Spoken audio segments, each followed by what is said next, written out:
Welcome Longstaff. I'm Brooklands Trust member here, and this is my 1953 Morris, which I've owned for about 14 years now.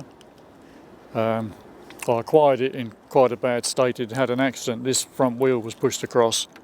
This headlight was in the middle of the car, and it had been that way since 1970. It wasn't a car I was looking for. I cleared out a garage for a friend of mine, and at the back of the garage this was sat under a tarpaulin. And we made a deal on it. I towed it home and started the conversion. He collected a lot of panels for it during the 70s. There's original front wings and a spare interior inside the car, which he'd got from Ireland from a car that was abandoned in a ditch. But he'd got no further than collecting panels. There was nothing else done to it. First miner I've owned. I don't know a huge amount about Morris miners. I started with this one. Not even a car I particularly wanted, but it's not one I'd part with now. Having done a lot of work on it and converted it to a 4-litre Rover V8, which involved extending the front so that I could keep the original interior exactly as it was. Kept as much of the original car as I could, the interior and the paint on the main body as it left the factory. And it's been a great deal of fun. I've sprinted it and I've hill climbed it. I've done a few track days in it. It gets well used, and when I break it, I'll fix it. Right, I've been playing with cars since I was 15. My first car was an Austin A35, which I rebuilt the engine and never ever got it on the road because my dad gave me a straight 6 Vitesse. So I ran that for a few years, which led to a 2-litre Vitesse. I've started building a Ford Pop with a 289 Ford engine, but got married, had to sell the car and move on. And in the meantime, I bought a 67 Sunbeam Rapier and gave it a roof chop and a lot of body work, and that was in Custom Car magazine and Alexander Palace in the early 80s. Then we had to be sensible with kids, and I bought a split screen camper which I restored and a Ford Anglia. And then as the kids got a bit older, I got a Opel Manta which I put a V8 in, which I ran for 10 years. And when it started getting a bit rusty, I moved the V8 and most of the running gear into this because I didn't want to rebuild it again. I wanted something different. Hence, it's got an Opel Manta axle. The engine, the original engine, has been changed now, came out of the Manta. Steering rack is Opel Manta. Front suspension is Triumph. It's a mix and match of different parts. And part of the reason for the format of this, and because of my Vitesse, I thought it'd be a much better car with a live axle. So that's what I've got on here. And the rear suspension on the Manta I thought was fundamentally flawed in the geometry, which caused a prop shaft whine. And I've cured that on here. So the two things I wanted to do to two different cars I've incorporated in this one. So this is my guinea pig. It's been modified over 8 years where I've changed things to make it go better, make it faster. I had a goalpost of 13 second quarters and it was 14.7 when I first put it on the road, so I changed to a 4-litre engine. It's now doing mid-13s at 100. Fastest I've ever had the car, it was at Dunsfold Wings and Wheels, and I clocked 6,000 RPM in 5th, which is 150 mile an hour at the brake point. Starting at the front, I wanted to keep the car as standard looking as possible, but to do that I had to extend the front 6 inches to get the engine in. And there's an awful lot of mods that most people miss. This front panel, I've reversed the seam on here so that it's bolted from the rear and not the front to get rid of the hockey stick. This bottom underneath here is an old bonnet corner welded underneath to pull the front round, so that I could run it without bumpers. To extend it, I split the bonnet down the centre, and as you can see, this, which was a parallel line, is now tapered. And I let in the grille at the back to give me a cold air feed for the engine. It feeds cold air via this ducting over the air filter. This I made at home on my hobby mill out of a piece of billet aluminium. I fabricated the inner wheel arches. The bulkhead is standard to bring everything forward, and welded 2 wings together. I'm using Triumph independent front suspension off a Vitesse, which is much modified, with an Opel Manta steering rack, Candy Classic uprights. It's got wheel with discs, Volvo calipers, scimitar hubs, TR5 spindles. It's an eclectic mix of parts. The engine itself came from a Land Rover Discovery, and I've ditched the fuel injection and fitted it with a 4-barrel Weber. It also has quite a large hairy cam and big valves, polished and ported, and it's been balanced. It's a SERP engine with a complicated belt gear at the front, which I've tried to hide as best I can under this cover.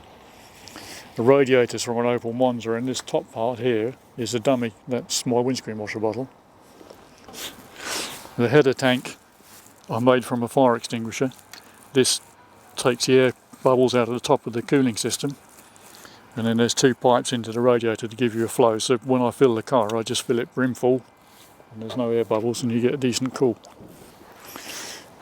In the front of the radiator are 2 electric fans from I don't know what. They were something I found in the skip, brand new, but probably a Peugeot. These are now indicators. I have side lights in the headlight, but the semaphores do still work and they flash.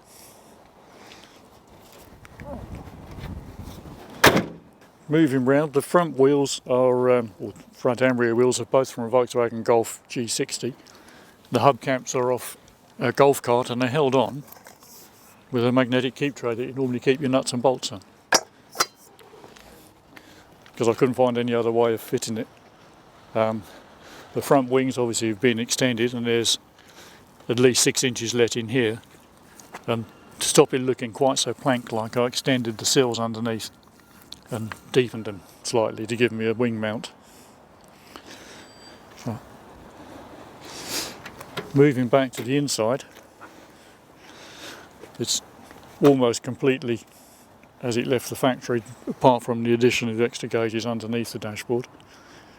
There's a small light in front of the steering wheel, which is a shift light, which was originally an aircraft cockpit light. The brake servo, master cylinder and clutch master are all underneath the seat, out of the way so that they're invisible, still using the original Morris pedals via a bell crank under the seat. Gear lever and handbrake are both original fitments. And the small fire extinguisher beside the seat is an oddments box. If you turn it, it's all the bits and pieces that you can't find anywhere else to put.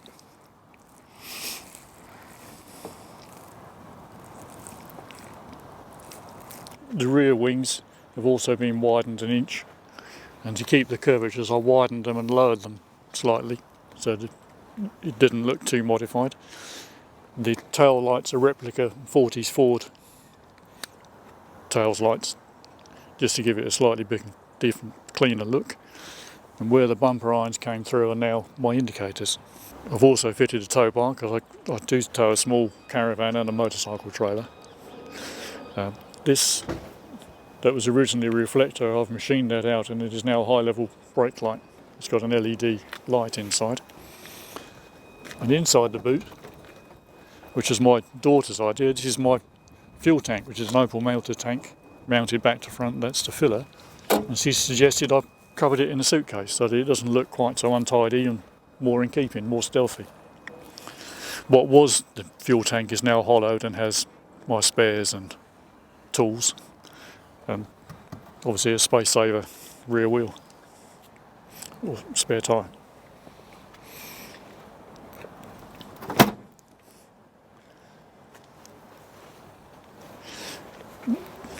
The rear axle is also coil sprung, and it's running discs, and it is my own design of suspension with a watch linkage and a torque tube so that it is well anchored to the floor. And the only thing the axle can do is move from side to side over a bump.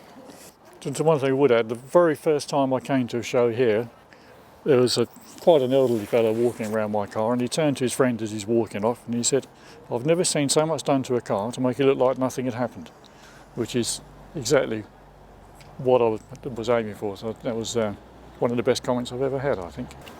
And the other thing I have is a hidden radio. Old radio, modern radio.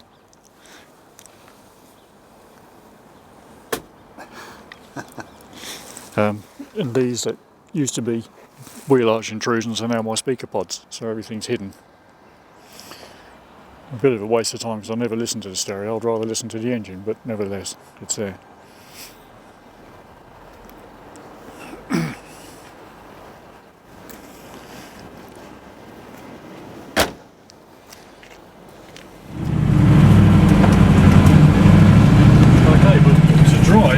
Apart from having a fairly heavy clutch and obviously no power steering or ABS, it's pretty much a seat of the pants sort of drive, but the engine's ever so flexible, makes you a really lazy driver. As you can see now I'm in third gear, barely moving.